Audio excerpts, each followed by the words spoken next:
मुझ असमर्थ को ऐसी प्रतिकूलता दी गई कि वो शरणागति बन गई, नहीं तो शायद न बनती। एक होती वाणी से शरणागति कहना और एक होता शरणागति वास्तविक हो जाना।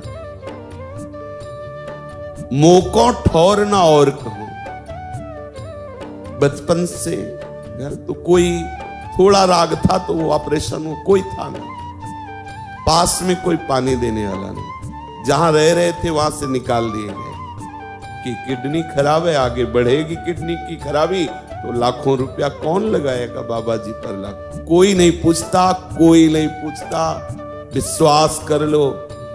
माइक से इसीलिए बार बार कहते कि तुम्हें अगर लग रहा हो कि तुम्हारी भैया और भाभी और मौसी और जीजा तुम्हें प्यार करते तो भूल जाना, कोई नहीं कर रहा। जब ये सबने जान लिया कि ये तो बाबा जी किसी काम का नहीं, तो कोई देखने नहीं आने लगे, कोई नहीं। 20 वर्ष से बाबा जी तो कोई नहीं, कोई पानी देने वाला नहीं, जहां रह रहे थे वहां से निकाल दिए गए। अब बोलो, 1 रुपया नहीं, कोई ठौर नहीं, कहीं रहने की व्यवस्था नहीं, कोई प्रेम से बोलने वाला नहीं।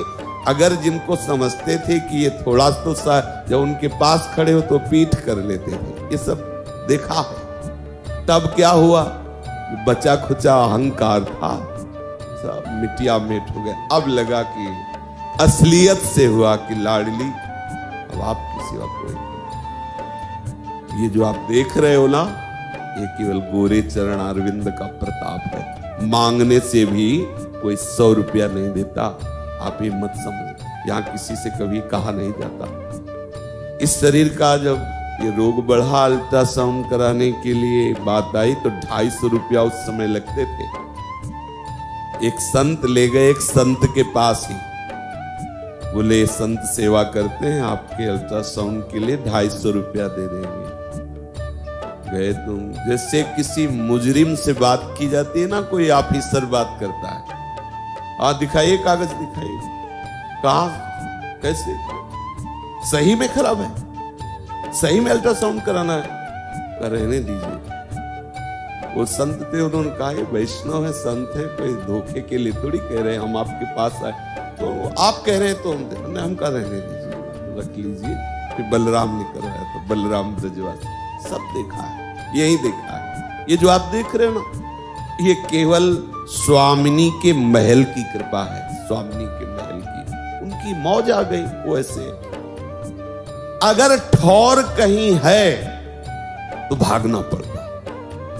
जानते हो मन ने क्या निश्चय किया, अब मरना है, बस इसी रज में मरना है। सत्य कहते रात्रि में जब शयन करना होता तो अब हमें तो पता नहीं था, चूंकि ज्यादा पढ़े लिखे नहीं थे, तो लगा कि किडनी खराब को हम तब कभी भी मर सकते हैं। डॉक्टर ने कहा था कि आप 5 साल में मर जाओ, तो हम कहा कभी भी मर सकते हैं। तो रोज राधा वल्लभ जी की छवि ऐसे प्रसादी चुनरी से अपनी छाती में बांधते, रज लगाते, चरना मत पीते, क्योंकि कोई देने वाला तो था ले, तो उनका पता नहीं रात में मर जाए तो बड़ा अच्छा समय कटता। आपको सही बताए, भजन करना थोड़ी पड़ता था, बिल्कुल तैयारी में रहते थे।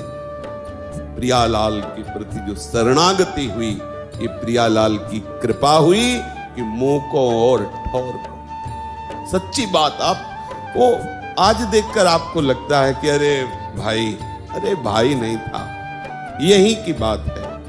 हाथ जोड़ के कह रहे थे कि महाराज जी एक कमरे में पड़े हैं, मांगने लायक नहीं रहेंगे तो कम से कम 2 टुकड़े आपके यहाँ से मिल जाएंगे, बीमार शरीर पड़े रहने दीजिए। तो उन्होंने कहा तुम्हारे ठेकेदार हैं हम, निकलो, ऐसे ही शब्द थे।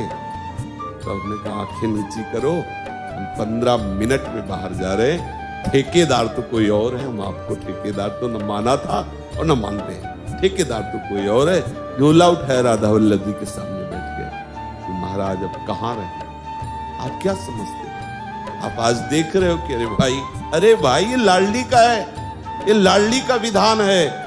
मेरी औकात तो ये थी कि भर पेट रोटी भी नहीं, वास के लिए जगह नहीं, जैसे कोई स्वान को ठोकर लगा के निकाल देता है, ऐसे निकाले मुंह को और ठोर। ये जो आप लाडली का प्यार सुनते हो ना कि मेरी लाडली जो ऐसा, ये उन्होंने किया है, मेरी सामर्थ्य नहीं थी, उन्होंने ऐसा कर दिया। हर जगह से निराश कर दिया, हर जगह से उदास कर दिया, तब एक जगह बची गोरे चरणा, लाडली लाडली। खोल दिया उन्होंने कृपा का दरवाजा। आनंद ही आनंद,